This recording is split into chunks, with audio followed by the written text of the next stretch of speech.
Hi guys, so I thought I'd just do a short series of videos to highlight the individual aspects of this beautiful sail and of course at the same time it highlights different aspects of Royal Naval collectibles and artefacts anyway.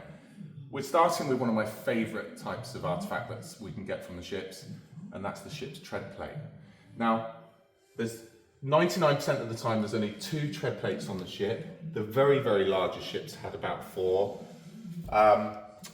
They were at the top of the ship's gangway, and it would be the first object that you stood on when you boarded the ship.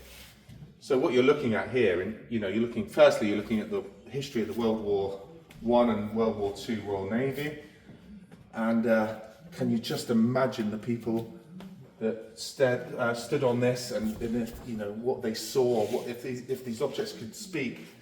They tell an incredible story. They're solid brass. They're in some cases nickel plated, chrome plated.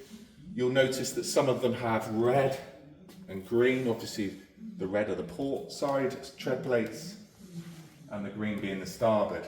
Now, as I've said, there's only 2 on the ship 9 times out of 10.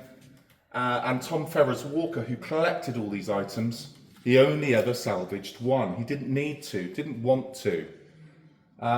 So in many cases here, I'd say in the majority of cases, you are looking at the only ones in the world.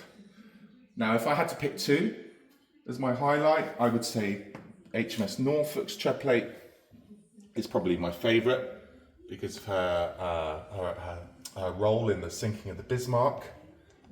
And down here, Jason, down at the other end where we started, is HMS Resolutions. Now, she had a fascinating history in her own right, but there's something about this tread plate, the wear and the patina, that really speaks volumes, Can you imagine how many people had trodden on that to make it that smooth and faint? It's a gorgeous, gorgeous piece.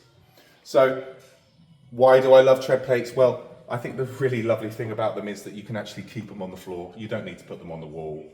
I've got 2 at home. One is the first thing I stand on when I walk into the house. And my good collectors' friends also use them in doorways. So you can stand on them. You can stand on a piece of history. And that's partly why I love them so much. But again, very, very rare and very, very evocative piece of the ship. Right, next it's name boards.